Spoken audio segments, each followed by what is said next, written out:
how difficult was that to like, you know, be in that environment, but then maybe have some opposing like thoughts? I mean, I'll be honest with you. So it was it was a little complicated, and there was points that I kind of look back on and regret now, but there was points where I would kind of try to shut my brain off, if that makes sense to a degree. Meaning that like certain conversations you have with people, you can tell it's kind of not really going anywhere, or certain stuff you saying is going over their head. Mm, And so for me, joining the military was realizing that it's opportunity to embrace people of different cultures all around the country, mm. but then also know that people have some wild views, because a lot of times people are isolated in their communities, or their pockets of where they grew up. Some people, like I met people who didn't really interact with black people until they joined the military. So even like the stuff that they would say, like they think it like it's normal, and it's just like what you saying is mad racist, right? You know what I mean? But it's just Damn, like, it's always whack to be the first black person for someone to interact yeah, with, and then you're man, like, ah, it's too my, much pressure, man. I hate it. too much. I feel like I gotta use proper pronunciation and enunciation, and then it's like in the military as well too. Is like you have to be professional to a certain degree. Right. So it's like when you net, I tell people it's like when you've had that nigga slip. Sometimes when you kind of let it come out, and they kind of they get shocked. And I'm like, Yeah. it's interesting. But to talk to your point, so people in the military, everyone is human to a degree, but there are people who join the military with the idea of like the propaganda that a lot of us were fed into, especially we talking post 9/11. Mm. It's the idea of like radical Islamic jihadists, and like just the idea. I remember like one of the first deployments I went on, I was on there with a couple of dudes, and they were just like, yeah, the way they're talking about other human beings. Let me just simplify it. It's just like ignorant. I mean, that's the best way to put it. It's just Right. based off a lot of ignorance, and it's like Yeah.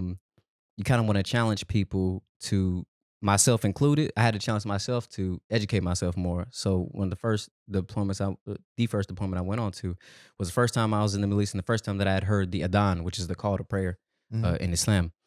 And I thought to myself, man, this is beautiful. And then I saw like everyone on base, or all the locals, kind of shutting what they were doing down, and praying. And I was like, oh, okay, that pushed me to educate myself a little bit more. And so um, that's also one of the benefits of having the opportunity to be in the military. But then from a larger kind of a macro view, it's like you got to understand that you're part of a system too. So however much your beliefs are, or whatever it is, you're volunteering for service. No one forced you to join. This isn't the draft in the 70s. So you're Mhm. volunteering to join, but also you understand that you're a part of a larger system. So it's like, call it the military industrial complex, whatever it is you want to call it. You're participating in some way. Right. And so having that understanding, um, all you can do for the most part is like day to day try to hold on to kind of your core values and beliefs of what you have. So for me, as someone who was very like kind of grew up militant, politically minded, I was like I had to bite my tongue a lot, which I Yeah. didn't do the best at. So at times I got into like a good amount of trouble, not a good amount, but I got into some trouble in the military, and then I had to learn like I just sometimes got to shut up. It was just hard for me to do because I I'm mean, you're a smart mouth. comedian. Yeah. Yeah, and I got You're a smart smart mouth mouth. and a comedian. Bad combination in the military. Horrible combination. So it's like time and place. But I look back now at it and be like, you know what? It was a great experience. I hate it. I not gonna say hate. I largely disliked pockets of my service at particular times, but overall, it gave me a greater appreciation for one, my own personal individual freedoms and autonomy to go do stuff without asking somebody, Mhm. and then two, a greater appreciation for the way that geopolitics works, Mm, 'cause because you you kind of you was get. deployed in places, yeah. Yeah, and you just get an inside look. You talk to people who are like doing certain type of jobs, and you're like, oh, what this, that, and the third. So it's more interesting. But having the foundation, I would say, was set by my brother. My brother, like I said, special forces. He was in the initial early invasions in Iraq and Afghanistan, in the early 2000s. So when he would come back, and I'm in elementary school, and he's telling me this, that, and the third about like, oh, Saddam, da da da. It's like I'm going to elementary school, like actually, like so it's like Oh, shit. you develop that, and then you go into military and be like, oh, I can't really talk like this. Yeah. So it's What, weird. bro? I mean, I'm just imagining how you would have to deal with that day to day, you know? Oh Like, man. because you got so many things. The one thing you mentioned, right, is being the first black person for a lot of people, that not a lot of people, but maybe some Mm, people in the military. So like yeah. just, you're dealing with that, right? They probably Yeah. say something, or you see, you be like, all right, like, bro, Mhm. nah, like don't say that. Like, It's not that what you're thinking about black Yeah, people or something. Like, yeah. you can all dunk, right? No. Like, what do you we also play football and also Right, do other things, right. and then all of us don't dunk, We read too, yeah, for sure. Yeah, we Books, yeah, read, man. run track, all this like Yeah, that. And also don't play sports. We also are in finances. exactly. And I'm like, I, okay. I try to be a quick story. So like the first base I got to after Germany was in Washington State, which is on the West Coast. Yeah. And I thought I was going to Seattle, like the Seattle area. When I was like, oh, okay, cool, be a little bit more liberal, But I was actually going to this place called like Spokane, Washington. That sounds. I Yeah, heard y'all about should it. look it Yeah. up if y'all get a chance. So it's close to the border of Idaho. It's like 20 minutes away from Idaho. And when I was like looking it up, when I was there, it's like Idaho has one of the largest chapters of the Ku Klux Klan, I guess. Oh my And going there, I was like, damn, like this is crazy. I wasn't like worried. I'm coming from Tennessee. You know what I mean? Like I tell you, like my grandfather was born not too far from Pulaski, Tennessee, which is famous because Pulaski is the birthplace of the Ku Klux Klan. So when I tell people like, yeah, in terms of racism, they're pretty good. At least you're far away from the birthplace, Yeah, like, you know what I mean? It's like y'all just the branch. You know what I mean? It's like not being in shit. Compton, but being somewhere where like I'm blood, and it's like, kind Yeah. of. He's like, all right, that's nice. Yeah, so getting there, I remember like when I first got even onto the base there, it's like a mix of civilians and military. So it's technically like a civilian fire department, I would say. So we respond to calls on the base, but then also off base. So you're working with civilians, people who are from Spokane, Washington area. And I remember this one dude, he was talking to me. He's like, I guess he was trying to relate. And in terms of, already know. you know what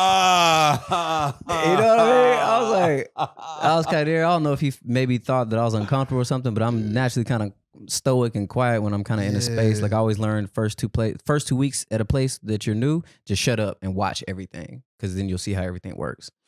So I remember he came over and talked to me, and he's like, under the context was like, yeah, I can understand probably how it feels for you being here. You're like the only black guy, and he said, like, I'll be honest with you, like I kind of felt how you felt before, because me and my wife went to Jamaica on vacation last week, and we were the only white people there in the resort or something like that. And I'm just listening to him talk, and I'm just like, so you're comparing your vacation around people at your resort who are working there as black people to my life every day here, being around white people. Right. And he was like, so man, I get how you feel, man. It's hit you with the, it'll be all right, bud.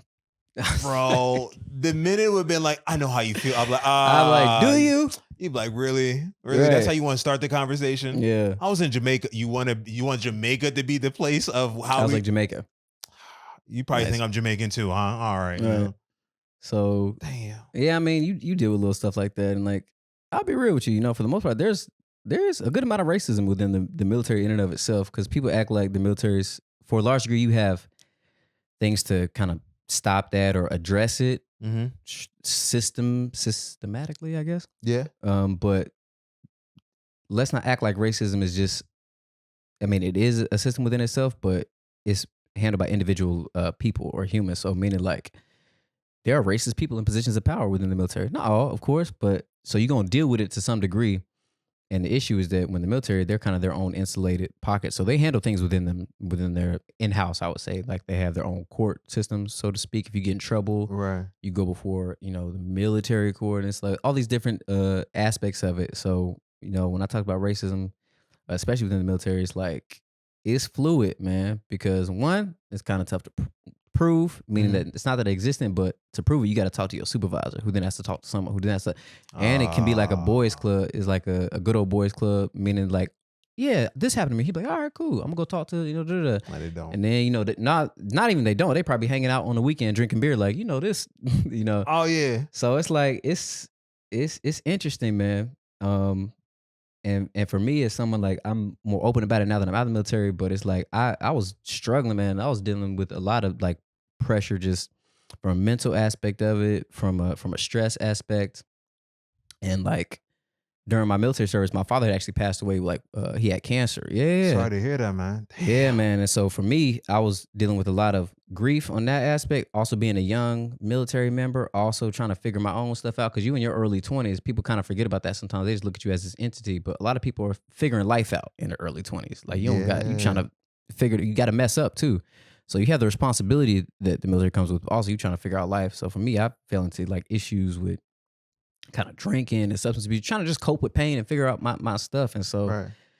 you deal with that on top of like, racism and da da da. It's like you now people talk about mental health and, speaking about it at the time, you had that access in the military, but the trick bag is that I remember going to a mental health in the military and I sat down and before we began, they were like, listen, I want you to know that yes, this is mental health. We're here for you to talk about what you need, but anything you talk about can be held against you.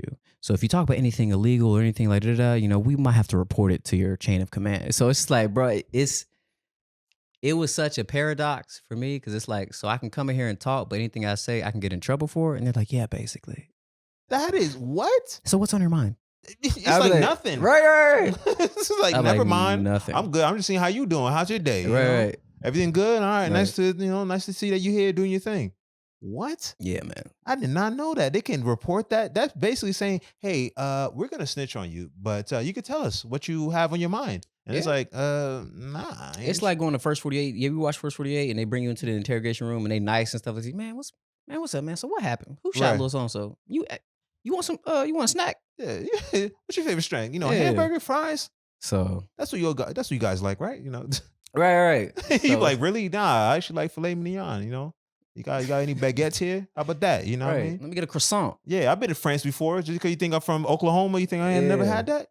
So Well, you want a Whopper, right? What you guys eat? How about Whopper? Large Big fries. Mac, Extra large sweet tea. chicken sandwich. Yeah, but no, Diet Coke, motherfucker. Diet Coke.